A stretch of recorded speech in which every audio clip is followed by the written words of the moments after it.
வர இருக்கிற தேர்தல் நிர்வாகம் அந்த பக்கம், தொழிற்சங்கம் இந்த பக்கம் என்று தன்னுடைய நிலையை தொழிலாளிக்காக உறுதியாக எடுத்து நிற்கிறவர்களை தேர்ந்தெடுக்க வேண்டிய தேர்தல். தேர்ந்தெடுக்கப்பட்டவுடன் தானும் நிர்வாகம்தான் என்று கருதி கொள்ளக்கூடிய சங்கங்கள், தொழிற்சங்கம் என்பதற்கு பதிலாக சங்க தொழில் என்று நடத்தி கொண்டிருப்பவர்கள், இதுதான் இன்றைக்கு தொழிற்சங்க இயக்கத்துக்குள்ளே இருக்கிற மிகப்பெரிய பிரச்சனை.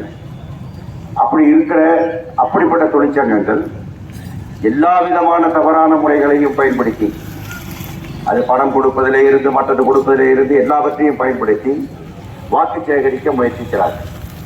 அப்படி வாக்கு சேகரித்த பிறகு இருக்கிற அந்த காலத்தில் அவர்களால் என்ன செய்ய இயலும்?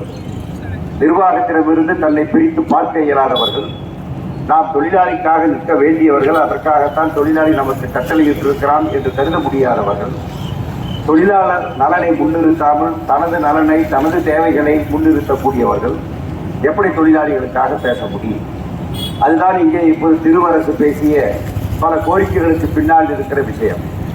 இப்போ ஒரு தொழிற்சங்கம் என்பது முதலில் முறியடிக்க வேண்டியது, எதிர்க்க வேண்டியது, போராடியோ அல்லது வாதாடியோ வாங்க வேண்டியது, அல்லது வழக்காடியோ வாங்க வேண்டிய பிரச்சனை பாரபட்சங்களை தீர்ப்பது. எப்படி பாரபட்சம் காட்ட முடியும்? ஊதியத்திலே பணியாற்றக்கூடிய அந்த வேலைக்கு ஏற்ப வித்தியாசம் இருக்கும். பொறியாளருக்கு ஒரு சம்பளம் இருக்கும், தொழிலாளர்களுக்கு ஒரு சம்பளம் இருக்கும்.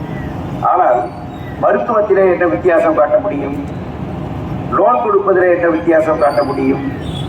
இந்த வேறுபாடுகள், விடுப்பு கொடுப்பதிலே என்ன வித்தியாசம் காட்ட முடியும்? இந்த வேறுபாடுகள் மிக கடுமையாக இந்த NLC-யிலே தொடர்ந்து இருக்கிறது.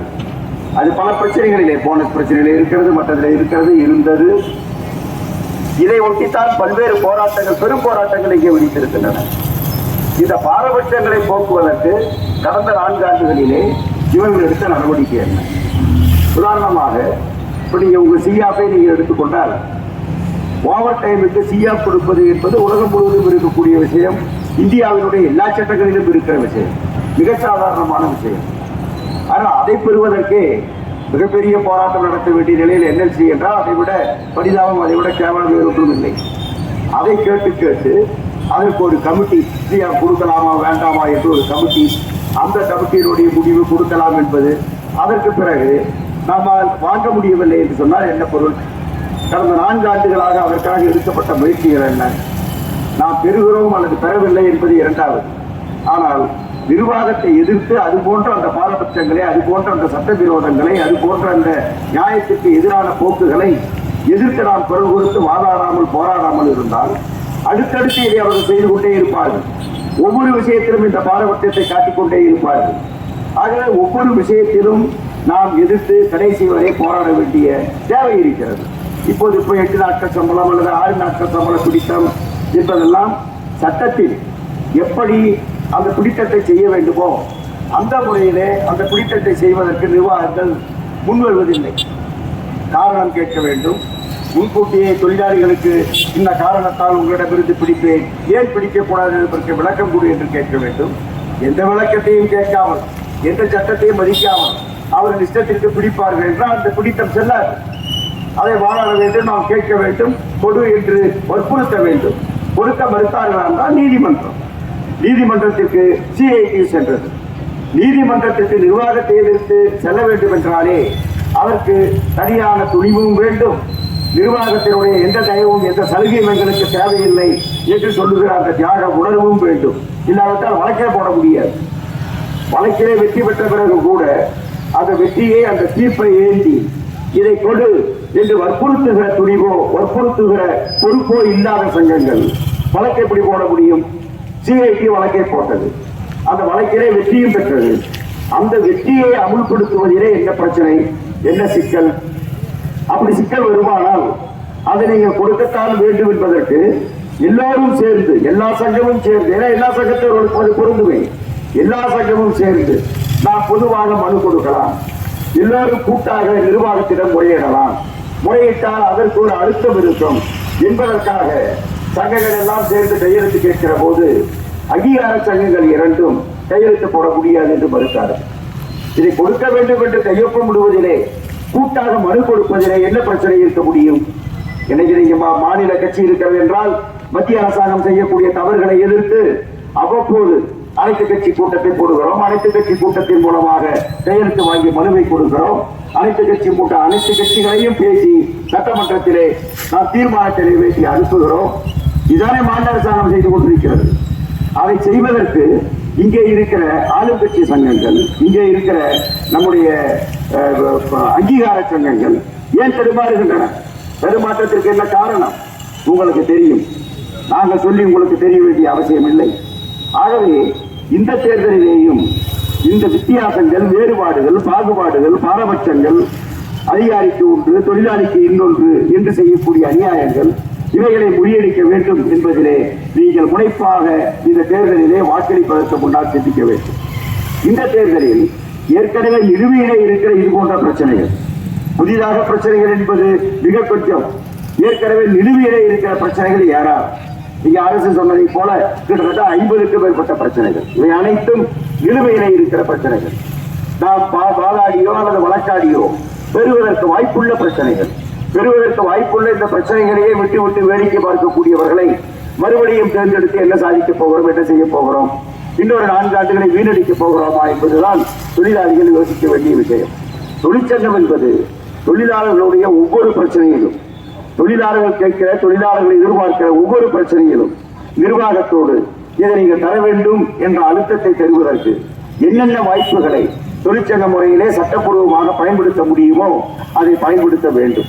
அதை பயன்படுத்த வேண்டும் என்று சொன்னால் தொழிலாளிக்காக இருக்கிற உறுதியும் வேண்டும். நிர்வாகம் அதற்காக ஏன் இதை செய்கிறீர்கள் என்று மிரட்டவோ, பழிவாங்கவோ, அச்சுறுத்தவோ, கண்டிக்கவோ முற்படுகிற போது நீ எதுவேனாலும் செய்து கொள், ஆனால் தொழிலாளர் நலனுக்காக நிற்போம் என்று சொல்லக்கூடிய உறுதியுள்ள தொழிற்சங்கத்தை நாம் தேர்ந்தெடுக்க வேண்டும்.